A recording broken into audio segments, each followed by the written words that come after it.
Polybeat Works here, coming to you once again with One Piece chapter 1182 entitled Zaza. Oh boy, we have a lot to talk about. This might be a longer one because there is a lot to talk about. So we have Loki versus Imu again.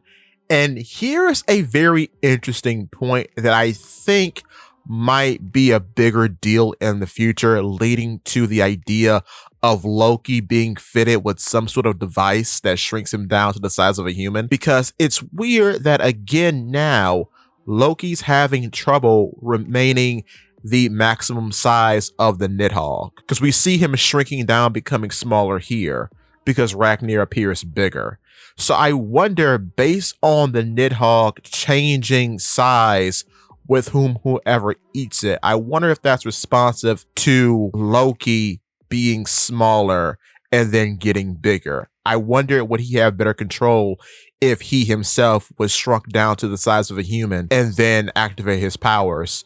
But that will just lead him to be a smaller version of the Nidhogg. And then if he wants a little more power, he could boost himself up to the size of a giant. Then the Nidhogg will be bigger. And then for big trouble, he could just deactivate the device entirely and use his maximum size, turning into the maximum size of the Nidhogg. I think that has to play a part in the future, seeing as how this is the only Zoan fruit that responds specifically to the size of the user. I think that could probably be manipulated in the future and give Loki a bit of a training arc, something to develop in the future if he does become a main character as a part of the Straw Hats. This would also be an excuse to make him human size. And I think most likely Lilith is going to help with that. At least that's what I'm thinking, because I don't think Biblo can actually make things smaller. So it's most likely going to be Lilith, if I were to guess, or Luffy most likely, seeing as how shrinking is in the power Rolodex of Nika technically. I could see multiple things happening. We've done videos on all three of these, but yeah. So Loki has his attack blocked from last chapter by Imu, who refers to Loki as Nidhogg, and a traitor saying to think thou and I would meet again in this world.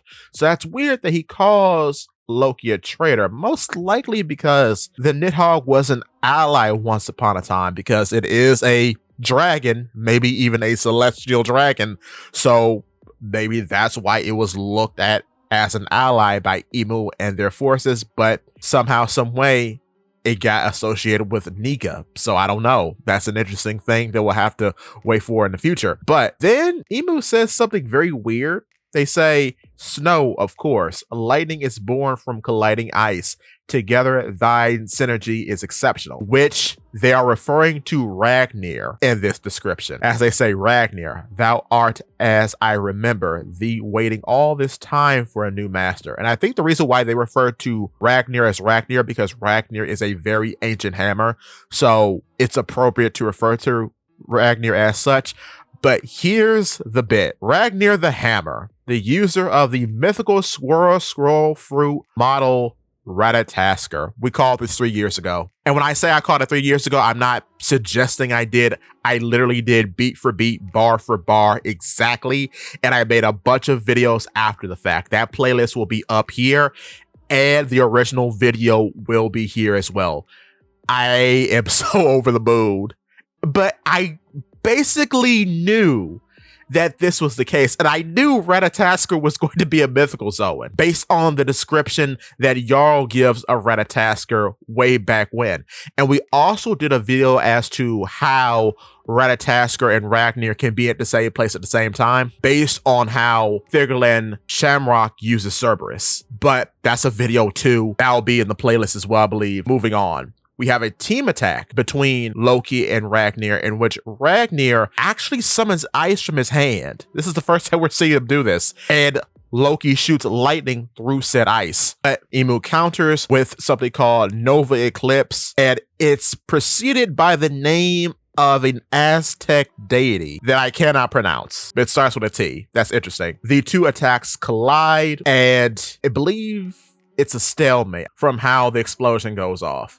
So the Nova Eclipse just summons more of these demon bullets, but they have more bull-like horns. So maybe it's a more powerful version of all the explosions we've been seeing Imu do throughout the previous chapters. So that makes sense. Cut back to Bonnie and Lilith. Lilith is pondering the nature of Imu while they look after Sanji. Sanji gets up and reflects on Killingham talking smack about going after the children again. Sanji can't stand that because this is the country of Luffy and Usopp. They admire this country so much, but it's also the country of giant beauties, as he says.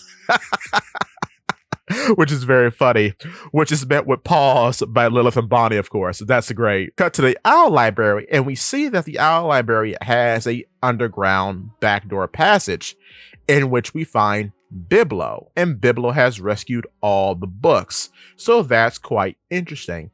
And then Saul, who is there, or Robin, ponders that there seems to be a mystery with Biblo that they didn't really perceive before, which we've done videos on that. So we'll have to wait and see what becomes of that. But yeah, Biblo is a very, very interesting figure. Cut to near the Western Village Sea Cloud port, and Summers, powered up by Omen, has delivered a giant's vessel to the port, which is crazy. He picks up the whole thing and chucks it into the Cloud Sea. Crazy. So this Omen power up really is the real deal. And he's talking to Killingham on the Den Den Mushi, while we cut back to the Western Village Tavern, in which Gerd and the rest of the giant warrior pirates have been patched up. So that's great. That's great. Gerd's previously severed fingers have been mended by Chopper, of course. But yeah, we have a very funny scene with Gerd respecting Roto for saving his little brother. However, based on him having the hots for Gerd, he gets too excited and his wounds open up, which disappoints his younger brother, which I think is great. But we got a little character development between Roto and Gerd. That's good. That's good. Then we flash to the Western Village near the port, in which we have Goldberg and Zoro. And Goldberg was the only new giant warrior pirate who wasn't affected by the attacks because, well, he wasn't attacked. And it appears that he speaks with a lisp.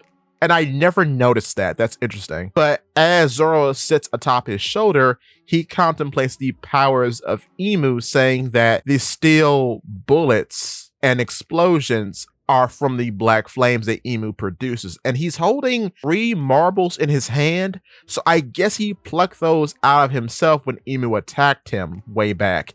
So that's kind of interesting. The black flames become bullets and bomb. How odd. Which that makes a little sense because Imu has been producing these demon-like things all the time throughout their various fights. So I guess the bullets are just the smallest version of their attacks, maybe. We'll have to wait and see. However, flashing to the village port in the west, we have Killingham talking to Summers about what he has summoned. And it's not too good, as Summers says, well, whatever. Imu's body isn't meant to be out in this world.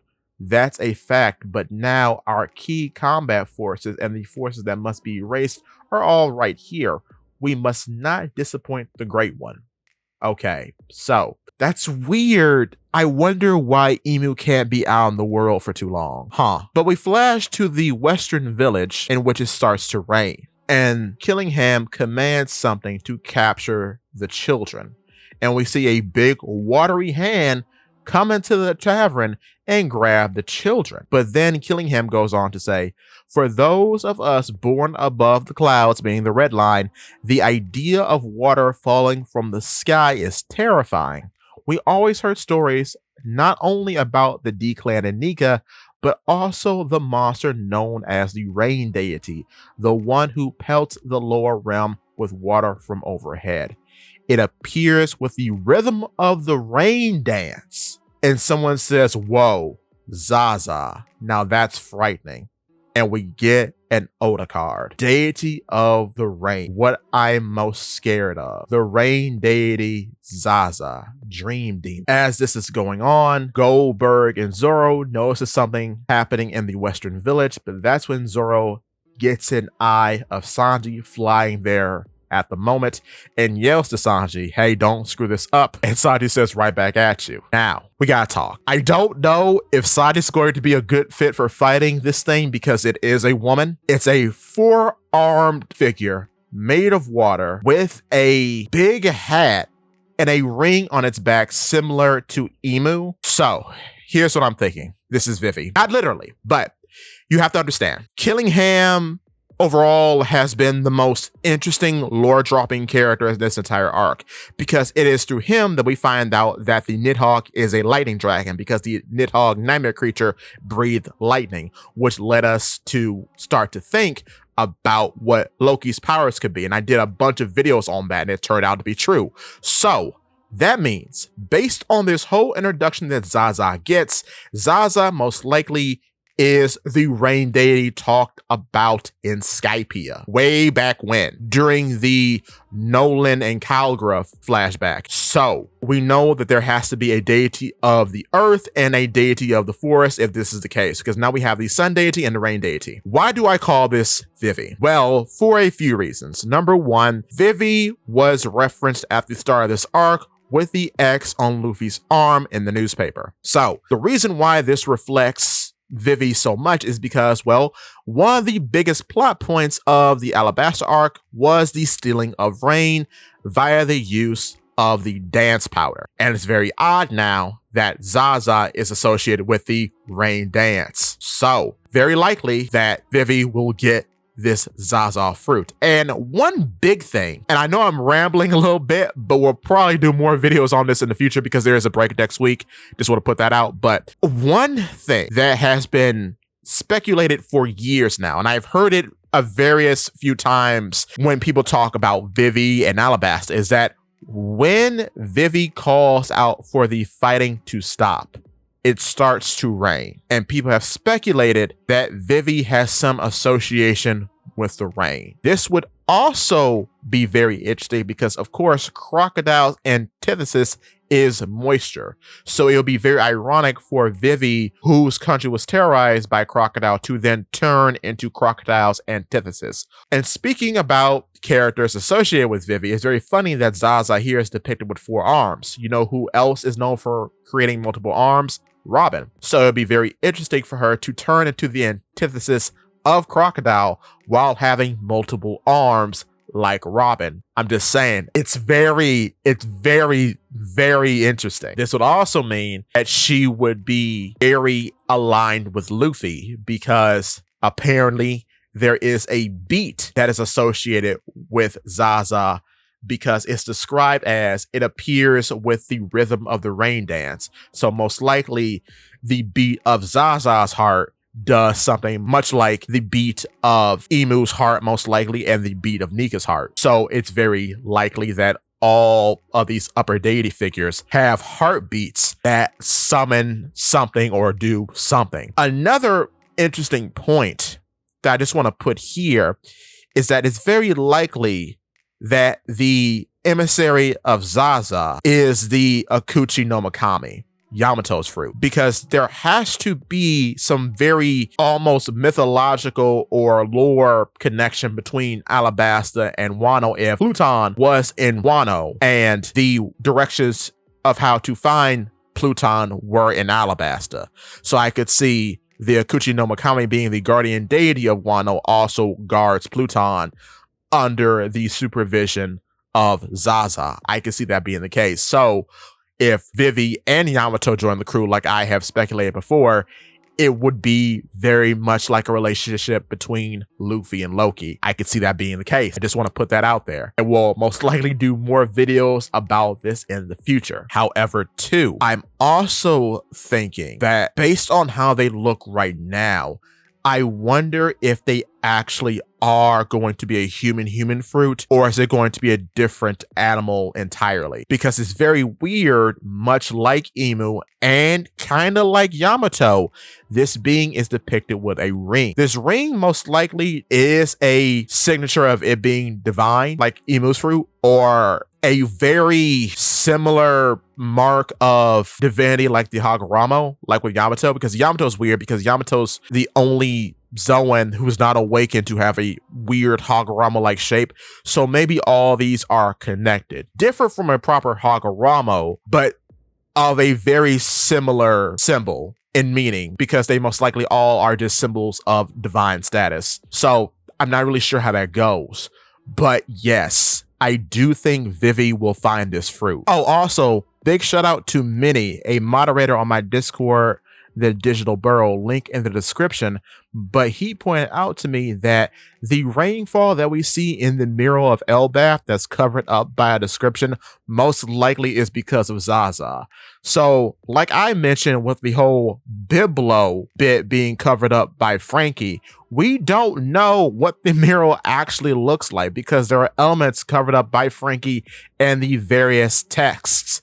So we have to wait and see what becomes of all that. But to continue, I do wonder where this fruit is. Maybe this is the fruit that panda shark has during the Hachi cover story. Maybe it's that green devil fruit. I'm not sure. I don't know. It's very hard to tell with Mythical Zoan sometimes because the fruit really doesn't give a lot of information on how the beast within actually looks. Like Luffy's fruit, Yamato's fruit, they don't look like the beast at all.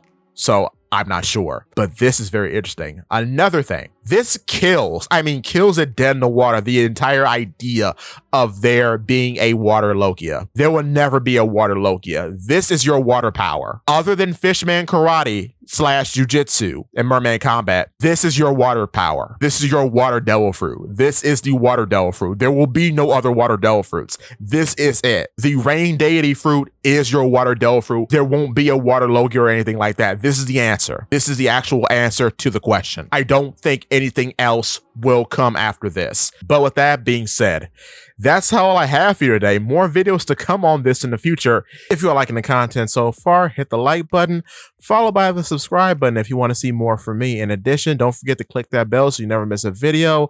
Also, if you could, hit the hype button because it really does help. With that being said, give me your thoughts and tell your friends about Polypede Works.